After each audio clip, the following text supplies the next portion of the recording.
Hello, everyone. Welcome to the Best of the Story podcast number 3.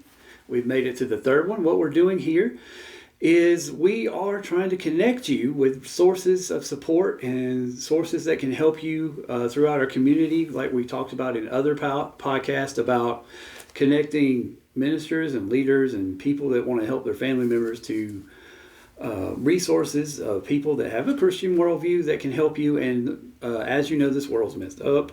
What? Have you watched the news this week? I have not. I try not to. I know there's stuff I don't understand going on about the government. There's, all kinds of stuff going on with the way people treat each other. And that's been going on for a while, but it seems to be worse lately. What do you think? It does. I agree. I seem like things have just changed, and I always compare it to when I was growing up, which don't feel like that long ago, right. But it's just a huge gap in differences, and the cardinal rule or thing to go by, treat others how you want to be treated, that has been like a long phase or cliche that we've been using, but it just seems to have no meaning anymore. Well, I think possibly the social media revolution about worrying about what I think at this moment and how I feel at this moment and not worried about the repercussions of me saying something this moment or how someone's going to feel 5 minutes down the road about something I said that demeans them because I was upset with them, or they said a political view or something that I don't agree with, so I let them have it. And then somebody gets really upset, things happen, people stop coming to church, people won't park beside you anymore, people stop talking to each other, and then maybe there's a social media struggle back and forth about, gun control or all kinds of different things. And I think, it's just, that can lead to a lot of things. I'm channeling some Yoda in my mind here, anger leads to violence, and violence leads to hate, and hate leads to suffering. And, and usually all that involves something I wanted to bridge you with is trauma. And I would think that anyone that, has teenagers these days or young adults, teachers, EMTs, anybody that's affected by just the things you have to see in the world if it's your job, especially trauma is a big deal these days. A lot of people are experiencing that. But tell you what we're trying to do with the Best of the Story is trying to connect you to resources of people that can help you, that have a Christian worldview and can treat you right. And this is Mendy Harris, and she is. What will you tell us something about yourself? Okay, I'm Mendy. I have been counseling since 2013. I am the founder and owner of Summerlane Counseling. And we're located here in Montgomery and in Selma. And a quick little fun tip when we're talking about, because of the frame of the podcast, Summerlane name came about from my upbringing. Summer came from my church I still go to today, Wayman Chapel AME Church in Selma. Historic Selma, Alabama is on Summerfield Road. Okay. And where I grew up, my home, which my parents still live today, is on King Lane in Selma. So getting into this profession and things that grounded me, I always am able to go back to church and home. And so those two things I've put together, because when you come to Summerlane, no matter what your religious belief or anything, I want you to have a sense of love. We're going to treat you right, and we're going to embrace you no matter what it is. And those is what happened for me at home. I knew I can be myself at home. Church trained me to love people and help my community. So those are all the traits I want to make sure is displayed, not only myself, but even the other counselors that work within the agency. That's the feel we want you to get when you come see us. Okay. I'm going to go to my questions first. Okay. So if I'm a minister, pastor, church leader, elder, whatever, What would you want me to know about what are the services that you offer here? For me, I like to say a one-stop shop. And I know people say you need to focus on your niche. But being in a small area in Selma, rural area, for one, trauma, for two, it's hard to make different connections. I got to call one place for this, call another place for this. I got to retell my story. Right. I don't want to re-traumatize or make it harder than what it already is. So when you call here, we have several individuals that can help whatever the issue is. So as a pastor, I definitely want you to feel confident that when you do that warm handoff, that we can take it a step further. So I want you to feel confident in that, and not that we're working against you. I think sometimes it's a need where we're working against, or a pastor can't do anything. It takes a village. I still believe in that today. So this is in collaboration, in partnership. Yeah, it's not like I gotta stay in one lane, you gotta stay in another. But based on the individual, they may need just a little bit more support. So I would want a minister or a pastor to know that we are here to help in collaboration, to assist and uplift with what you're already doing, or if you can't do, we're here to at least take it to the next level. Right. In the last podcast, Damien might remember this. I said, if you have a computer problem and, you do your antivirus and, you do your checks and you've got, Norton antivirus, McCaffrey or something like that, and that's what you usually use and it doesn't work, your computer still crashed, I'm pretty sure you'll be like, okay, Geek Squad, this is beyond me. This is a situation I am not able to do. I will stand in line if I have to, make an appointment if I have to get this fixed because I need my computer. So that's still working with you and alongside you, but you're taking it to the expert. And that's all this is. You're taking to someone as a relationship expert. It's not to say that you can't do normal things that normal people would do, but this requires expert level. So what are some things that, I know you sent me some stuff. What are some things you guys have coming up that will help, get your name out there and promote what you're doing here so that ministers and church leaders and just the area will know that you guys are available? Absolutely.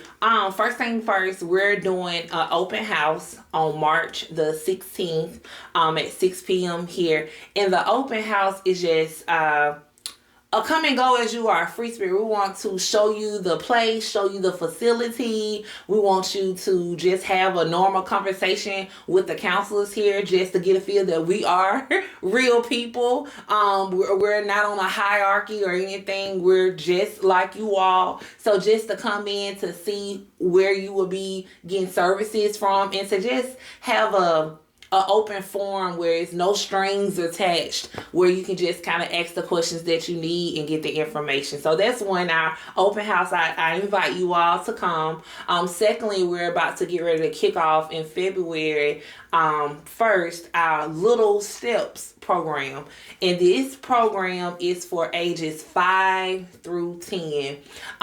We're not calling it counseling yet because that's still almost a taboo word, to be honest. Counseling, it kind of scares people, but this is kind of a curated session where we will meet with children of those ages and just teaching them how to self-regulate, work on their impulse control, learn about different emotions other than mad, sad, or happy. We want to extend their vocabulary so they can be able to express themselves to their parent or caregiver, whoever it is, and an adult can be able to assist them. So just teaching those little things to help. So that's one thing, and we're offering that throughout the week from 3 p.m. to 7:30 p.m. because we know we got working parents. Mm-hmm. We don't want the kids to miss school, right. And it'll be $30 for 30 minutes. So that's just a program we're doing that we see as a need. Okay. And last but not least, we have a grief group. It's online, it's virtual. It will start February the 19th, and it's with one of our counselors that's licensed, Edie. But that's her thing. She loves grief. She has a deep understanding for it, and she's the perfect person to do it. And we will do it on every first and third Thursday of every month. And it's only 8 sessions. Okay. So you have a curriculum. I don't have one with me. We send you a cute little grief packet in the mail that comes with a journal, a nice pen, a candle, because it's an activity that goes with each of the lessons. And I don't want you to think of it as a support group sort of thing. It's going to be intimate. So it's a small group where you actually bond with those individuals. It's kind of like a seminar of this is what we can do, this is how we can help each other, this is how we support each other, this is how I can learn to get my community on my side with this grief thing, because, when you have a lot of grief, it's almost like you just feel stuck. And you're feeling these emotions, and somebody else is feeling emotions, but you're not sure if they're feeling them to the depths that you are, so maybe you don't feel comfortable talking about that kind of thing. And you're still a professor, right? Yes, I am. So it's kind of like a lecture with an activity to make sure that they can understand what we're putting out. So it's a different dynamic than a support group where everybody's just talking. It's kind of like a lesson and then an activity. One of my favorite quotes I'm able to use as I'm teaching, thank the Lord, I'm able to teach human growth and development. And you look at Piaget and his stages of development, you work at Erickson and his stages, but I love to use what my wife introduced me to, which is Maria Montessori. It's a whole different, more let the kids explore and learn on their own and then ask questions as they go along. And she said, and I love this quote, the hand is the instrument of intelligence. The more you can make something not just a book, but pair it with something that you do, the more the person is likely to retain it. And I agree. I will go ahead and say that the countries that predominantly use Montessori methods are the countries like Sweden and Switzerland and all those that kick our butt in all those assessments of how smart people are. So there must be something to it. For here, if I were to come here, I know that one thing, you've said a lot of good things, and if I'm a parent or a minister or someone that's trying to refer somebody here, one of the questions I would have is, of course, it's all going to come down to what insurance do you have? Can you accept? What's the methods of pay? So, like I said, I like to be a one-stop shop. Primarily, we take your primary insurance, Blue Cross, Blue Shield, all the things. We currently do not take Medicare, Medicaid, or TRICARE. However, if an individual is to call, that's why I have associate licensed counselors and interns, which are individuals in training under my supervision that need hours. So we're able to place you with somebody to get those services done either for free or for a little of nothing cost. So we do not like financial instances to stunt someone from getting the help that they need. And even if that doesn't work out, I have other colleagues that I can reach out to that have programs and resources that can give you vouchers to get counseling for free. I have found that one of the things that's necessary in life is to have networking skills, is to know who does what and where. And it sounds like you've still got that network going. I do. I appreciate the network that I build, because nowadays it's kind of even harder to do that. A lot of people like to work in silos, and it kind of put a damper on the help that we're trying to do for the community. So when I do find a like-minded individual that's ready to work, or we can share resources, I treat it like gold.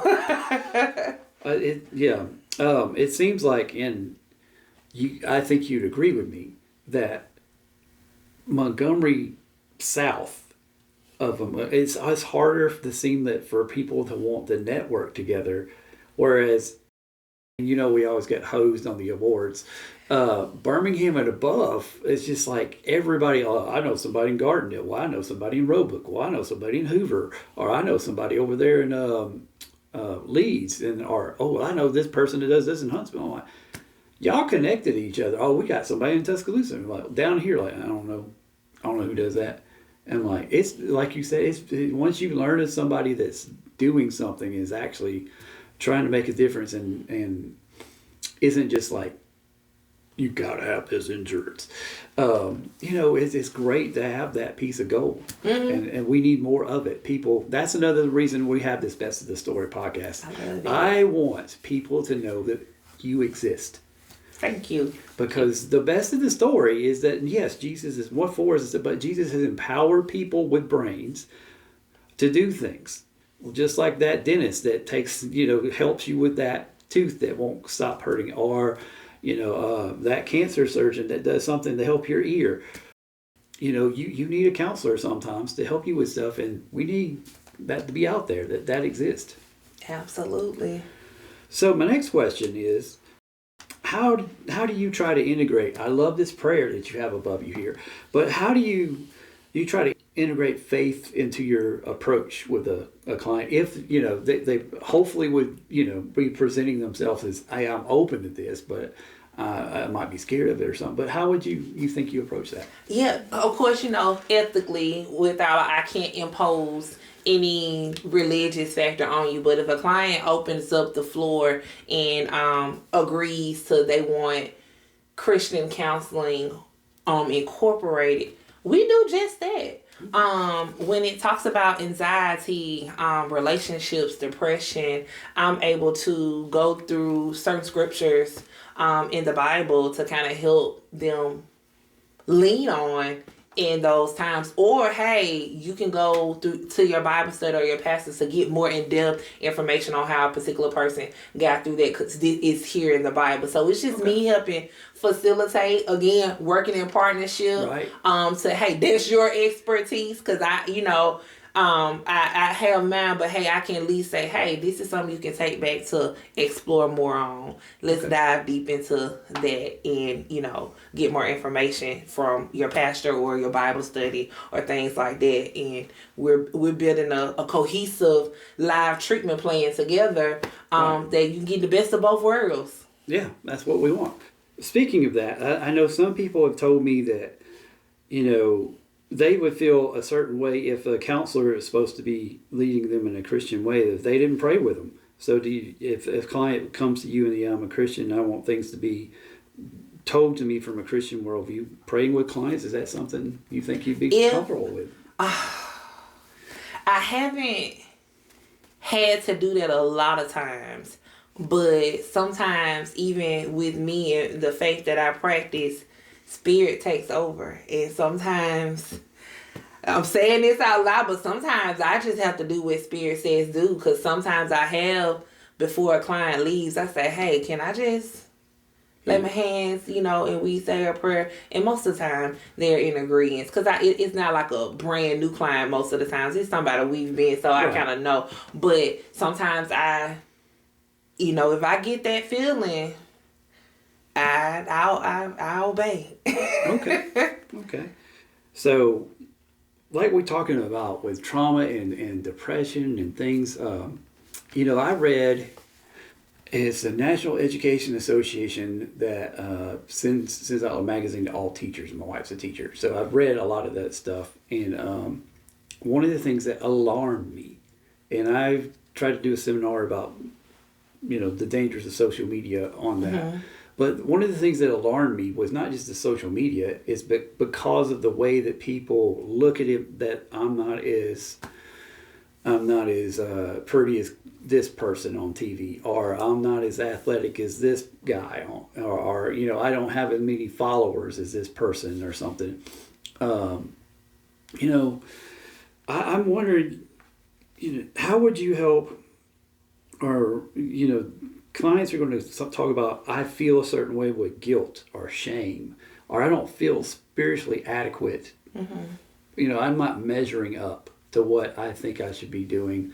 And it's because, something happened to me, but I'm scared to talk to people about it. So what do you think would be your approach to someone like that? I can't do these things, and I'm definitely not what I want to be, because I see what I want to be on this. I want to be perfect, which nobody is, but I want to look like Tim Tebow.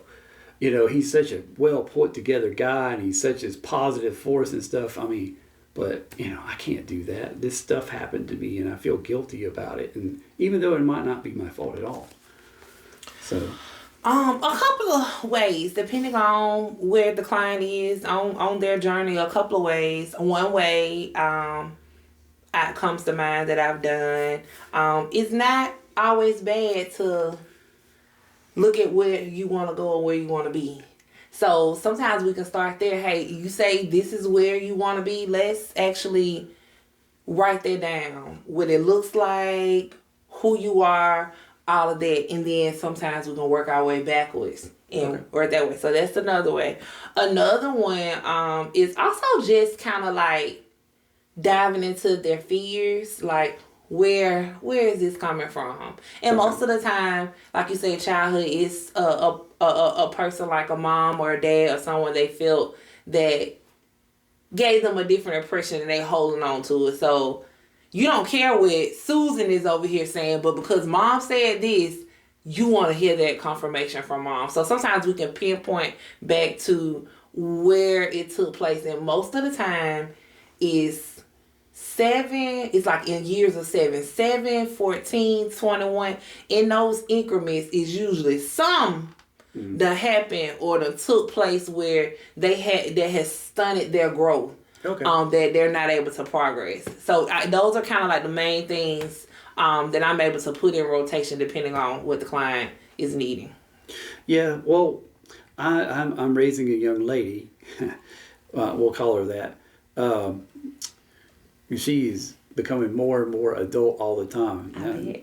Now she's even calling me old. No, yes. These kids. It's like, how old are you again, Daddy? Now you're old. I'm like, that's funny. Like last year I wasn't that old, but okay. But you know, I know she's coming into the state of changes of life, and things are going to be happening soon. And she's in middle school, and I know that can be, you know, things start to shift from, oh, cool, you know all about Minecraft, to, oh, you have to look a certain way, or you have to worry about what makeup you wear, and, you know, what about boys and stuff like that, and, you know, how do I handle all that, you know, and then, you know, as people are changing in that can be very confusing, especially if you're not in a very stable home environment. So, and you know, the wrong answers I can find easily. I can find the wrong examples very easily and being led off to that because a lot of my friends follow that. And I think sometimes with the shame and guilt, people measure themselves against something they shouldn't be measuring themselves against. I agree.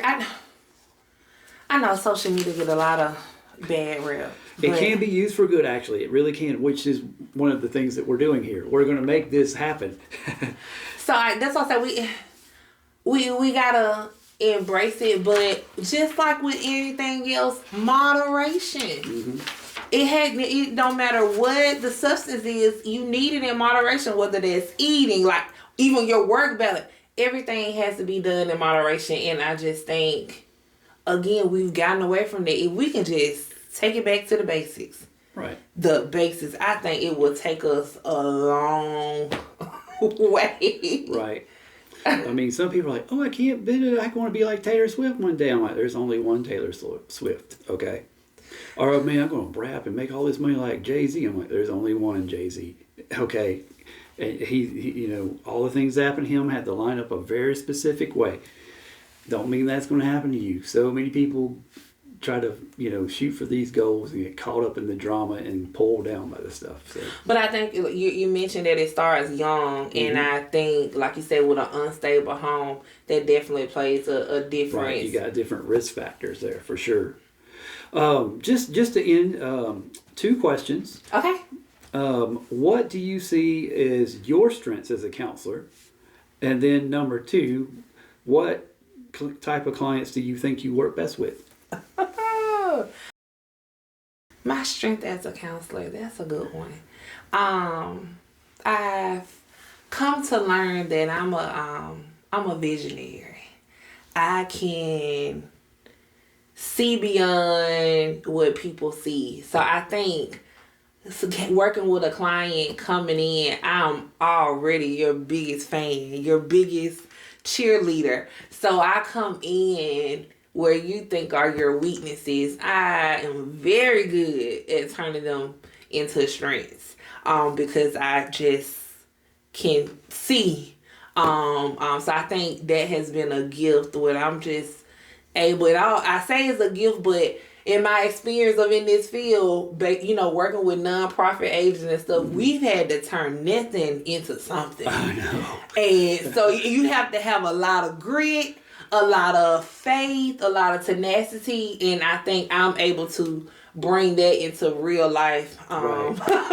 Especially when your clients are court referred and they don't like you in the first place just because they're court referred, right? And you turn that into, hey, I'm on your side, and hey, we can do this. And they can't leave you alone. Yeah. And, we're working together. And once they get past that, you're like, wait a minute, you're not like everybody else. The stuff starts to happen. And secondly, the clients that I work best with, I feel like I never got the opportunity to choose. And some may look at that as a fault or a negative, but I don't. I think that's a positive, because I never get to pick and choose and look at it as that everybody is viewed as I can help them. Because working in the fields, you get a client and you have to work with that client no matter what. So I think that has actually worked in my favor. I feel like I can work with any client. And if it's a new client that comes that I look at it as a challenge. I feel like, especially now owning my own practice and the God I serve, if you came to me looking for me, I think that's what God how he wanted to be. So God had a hand in the first place, right? I absolutely agree. So I work well with everyone who has an open and willing spirit. And even if you don't got a willing spirit, I feel like we can make it work. That's right. If we can find some strengths, some resources, some commonalities, and point you in the right direction using those, you can get through some stuff. You can make some progress, that's for sure.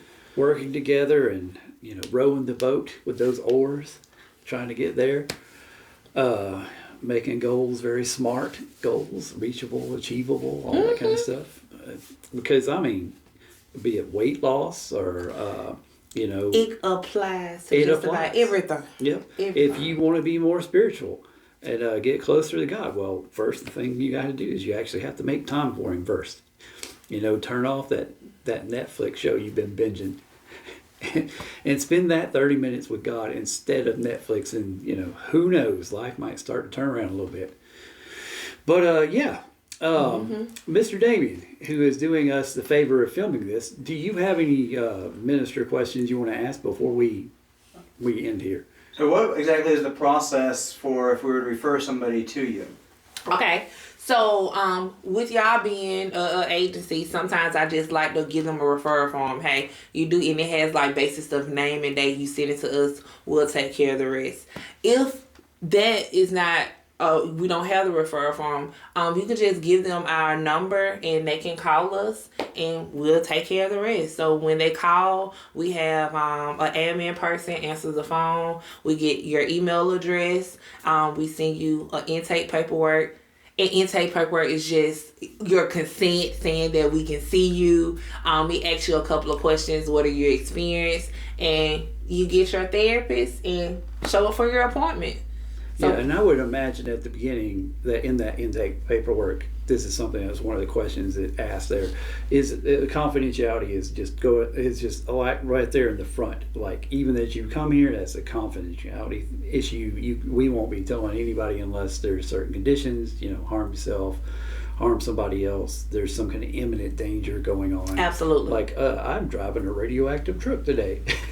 Yeah, I don't think you need to come here. Stuff like that. And that's another thing, as pastors or referring, that could be a part of your statement. Hey, this is confidential. When you call these people by law, we're not able to say anything unless you're going to harm yourself. Right. So, And any other? if we're working with somebody or we're working with you, how would we go about maybe be cooperating if we're kind of working with them and you're working with them at the same time? Is there anything kind of extra that can go along with that, or do we just kind of both kind of on our own? We can if the opportunity is there. I again try to stay in my lane under counseling and refer anything religious out to the pastor. And if we have a consent form on file, that means I can kind of share updates or help the. And the thing about the consent form is the client can even make the consent form, I'm assuming, to say specific things that you can only say, I'm making it to my sessions, or I've only made this many, my progress, how many times I've attended, or in general, how I'm doing. And then that at least gives the minister like an idea of what's going on. If the mutual person wants to go any deeper than that, then that's up to them. Yeah, I just wanted to make sure you got some questions out there, because I know you're going to think of some things maybe I didn't think That was of. a good one, Damien. Yeah. And our motto when it comes to Summerlane Counseling that I live by, I encourage my other colleagues, counselors to live by, and you too. Let's create a life that you don't have to escape. So that is doing whatever is necessary. And if we can do that, I think we can live a lot freer and have a happy sense of self. So that's our motto. Let us help create a life that you don't have to escape. One of the things about this is really the best of the story. Living person in our community, and Not ChatGPT. right. I understand you want to use ChatGPT, but it's not a real It's not person. real. No, that's not going to work. Because this person right here, look, she got whole hand. But I can know, or I can. When she prays with me, we can do this, and I know that's a real person. That makes such a huge difference. It really does. I can't really tell you why, but I think it's something that God built into us, that people need people, and there are people out there willing to help you if you will just let them, and that is part of the best of the story.